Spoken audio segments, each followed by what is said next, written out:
رب اشرح لی صدری ویسر لی امری واحلل عقدۃ من لسانی یفقہوا قولی۔ بسم اللہ الرحمن الرحیم۔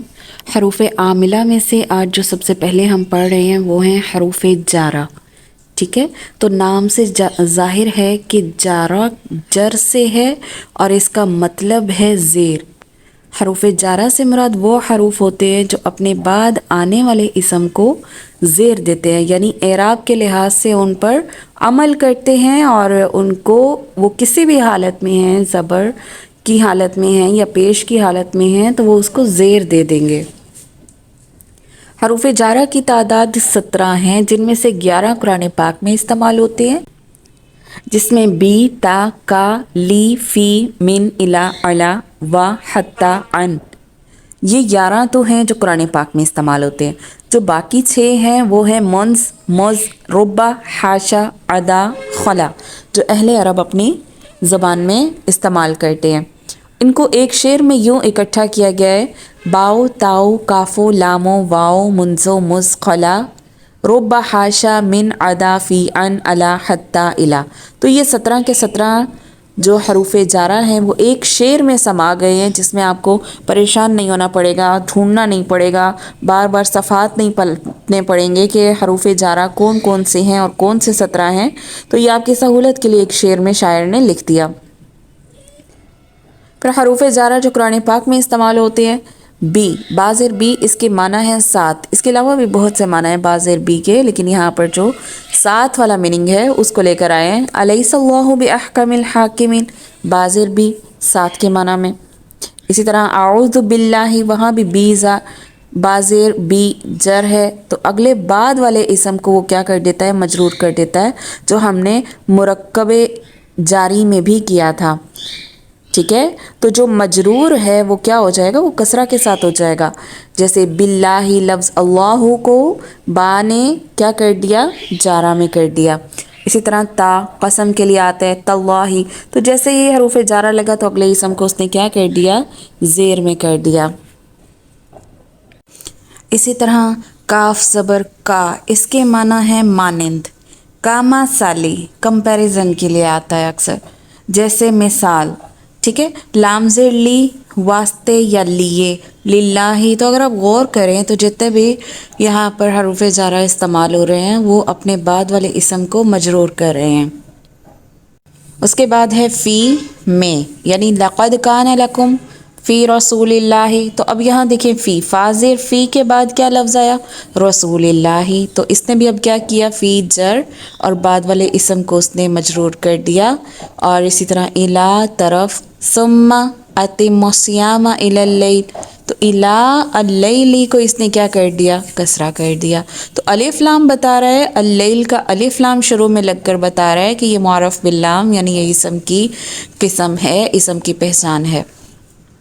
پھر من ہے، من عزم الامور، عزمی کو دیکھیں اب یہاں پر اس نے جر دے دیا۔ اسی طرح علا اوپر، ان اللہ علا کل شیء قدیر، تو اب یہاں پر علا نے بھی کیا کر دیا؟ کلی زیر دے دی۔ وا قسم کے لیے والسماء ذات البروج، تو والسماء حمزہ کے نیچے زیر دے دیا، یعنی اسم کو اس نے زیر دے دیا۔ حتی نے بھی اسی طرح کیا اور عن نے بھی۔ تو نوٹ لکھا ہے قرآن پاک میں چند مقامات پر حروف جارہ کے بعد آنے والے اسم کو زیر کے ساتھ نہیں پڑھا جاتا۔ گرامر کے قواعد کی روح سے اس کی کوئی وضاحت نہیں کی جا سکتی، کیونکہ یہ الفاظ اسی طرح نازل ہوئے ہیں اور رسول اللہ صلی اللہ علیہ وسلم نے اسی طرح لکھوایا ہے۔ تو یہ کیا ہے؟ قرآن پاک کی بلاغت کا یہاں پر اظہار ہوتا ہے، یعنی ومن اوفا، تو بازر بی جب آیا تو اس نے کوئی تبدیلی نہیں کی۔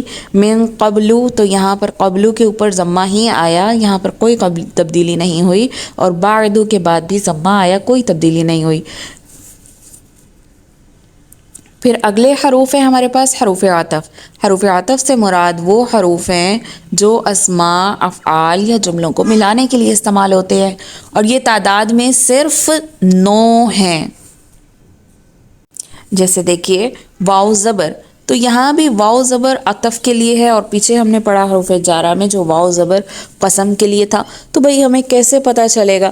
عطف والا حرف جو ہے یہ اکثر اوقات درمیان میں آتا ہے، لیکن بعض اوقات یہ شروع میں بھی آ جاتا ہے، اور جب آپ کی پچھلی آیت جو ہے اگلی آیت کے ساتھ لنک ہو، درمیان میں آپ کے پاس لام الف آ جائے تو اس صورت میں وہ درمیان میں بھی آتا ہے۔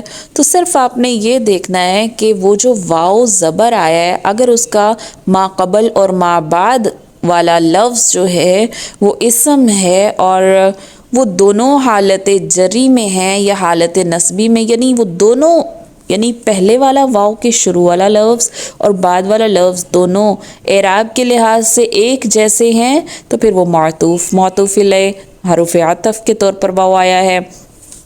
کیونکہ ہم نے پڑھا تھا حروف عطفی مرکب عطفی میں کہ کیا ہوتا ہے کہ معطوف اور معطوف علیہ اعراب کے لحاظ سے ایک جیسے ہوتے ہیں، ٹھیک ہے۔ تو اب واو قسمیہ جو آتا ہے وہ ہمیشہ شروع میں آتا ہے اور اس سے ما قبل میں کوئی اسم نہیں ہوتا، اور اس کے ما بعد والا جو اسم ہوتا ہے وہ حالت جری میں ہوتا ہے، جیسے والسماء والضحیٰ، اس کے بعد آ جاتا ہے والفجری۔ تو اب یہ کیا ہے؟ والتینی والزیتونی۔ تو اب یہاں پر یہ جو واو آ رہا ہے یہ قسم کے طور پر آ رہا ہے، ٹھیک ہے، اور والتینی ہے تو اس سے پیچھے کوئی معطوف نہیں ہے جو ہم کہیں کہ یہ عطف کے طور پر آیا ہے، ٹھیک ہے۔ تو اسمیہ ہمیشہ لفظ کے شروع میں آئے گا، آیت کے شروع میں آئے گا۔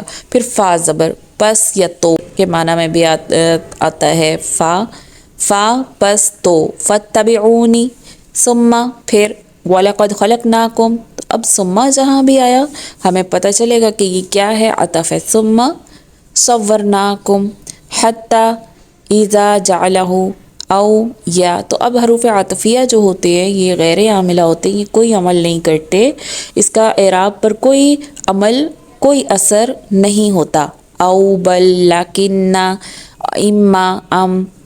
تو اب ایک ایک مثال یہاں لکھی گئی ہے، دوسری مثال آپ نے ڈھونڈنی ہے، حروف عطف کی بھی اور حروف جار کی بھی۔ نوٹ لکھا گیا ہے واو حرف عطف بھی ہے اور حرف جر بھی ہے۔ جب واو حرف عطف کے طور پر استعمال ہوتا ہے تو اس کے معنی اور کے ہوتے ہیں، ٹھیک ہے، لیکن جب واو حرف جر کے طور پر استعمال ہوتا ہے تو اتنے بعد والے اسم کو یہ زیر دیتا ہے، تو قسم کا معنی ہوتا ہے اس کا، ٹھیک ہے، جیسے والفجری قسم ہے فجر کی۔ پھر اس کے بعد تیسرے نمبر پر حروف مشبہ بالفعل، وہ حروف جو اپنے بعد آنے والے مبتدا کو منصوب کرتے ہیں جبکہ خبر مرفوع رہتی ہے۔ تو اس کا مطلب کہ جب لفظ مبتدا اور خبر آیا تو اگر آپ کو یاد ہو ہم نے پڑھا تھا جملہ، ٹھیک ہے، جملہ اسمیہ، اور ہم نے پڑھا تھا کہ اس کے دو جز ہوتے ہیں، پہلا جز مبتدا اور دوسرا جز خبر، ٹھیک ہے۔ تو وہ حروف جو اپنے بعد والے مبتدا کو، اس کا مطلب کہ جملے کا پہلا جز تو مبتدا ہے، تو یعنی کہ مبتدا سے پہلے حروف مشبہ آئیں گے، ٹھیک ہے، اور مبتدا کو یہ کیا عمل کریں گے، اس پر اعراب کے لحاظ سے اسے منصوب کر دیں گے، کیونکہ ہم نے تو پڑھا تھا کہ مبتدا حالت رفعی میں ہوتا ہے اور خبر حالت وہ بھی رفعی میں ہوتی ہے۔ تو اب یہاں پر کیا آ گیا کہ خبر مرفوع ہی رہے گی اور مبتدا منصوب ہو جائے گا، اور ان حروف کو حروف مشبہ بالفعل کہیں گے، انہیں حروف ناسخہ بھی کہتے ہیں اور ان و خواتہا بھی کہا جاتا ہے۔ اب یہ کون سے ہیں تو دیکھیے، انا، انا، کانا، لعل، لیتا اور لاکنہ، یہ ٹوٹل 6 ہیں۔ انا اور انا دونوں کے معنی ہیں بے شک، اور دونوں ہی تاکید کے لیے آتے ہیں، جیسے ان اللہ، انا دیکھیے انا آیا مبتدا پر، لفظ اللہ مبتدا ہے اور حالت رفعی سے اللہ سے اسے کر دیا حالت نصبی میں کر دیا، منصوب کر دیا، ٹھیک ہے۔ انا بے شک، ان اللہ، تو اس نے بھی کیا کیا، اگلے اسم کو منصوب کر دیا، کأن، کأن، ہاں آگے ضمیر لگی، اور ہم نے ضمیر کے متعلق پڑھا تھا کہ جو ضمائر ہوتی ہیں وہ مبنی ہوتی ہیں، وہ اعراب کو قبول نہیں کرتی، اس لیے ہمیں اس پر اعراب کی کوئی تبدیلی نظر نہیں آ رہی۔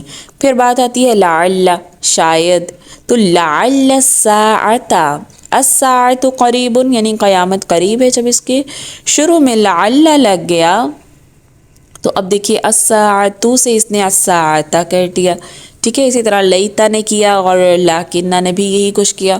تو اب یہاں لفظ انا اور انا معنی کے اعتبار سے اس میں کوئی فرق نہیں ہے اور استعمال بھی دونوں کا ایک ہی ہے، ٹھیک ہے، لیکن ہوتا کیا ہے استعمال کے اعتبار سے انا عموماً جملے کے شروع میں اور انا جملے کے درمیان میں آتا ہے. آپ نے کبھی نہیں دیکھا ہوگا کہ انا سے جملہ شروع ہو رہا ہو، ہمیشہ انا سے جملہ شروع ہوتا ہے. تو وہی بات کہ کیا ہے کہ انا جملے کے شروع میں اور انا جملے کے درمیان میں آتا ہے. تو اب آپ کا کام ہے قرآن مجید میں سے حروف مشبہ بالفعل کی دو مثالیں آپ نے ڈھونڈنی ہیں اور اس میں مبتدا اور خبر کی نشاندہی بھی کرنی ہے. ٹھیک ہے، سبحانک اللہم و بحمدک نشہد ان لا الہ الا انت نستغفرک و نتوب الیک. السلام علیکم ورحمۃ اللہ وبرکاتہ.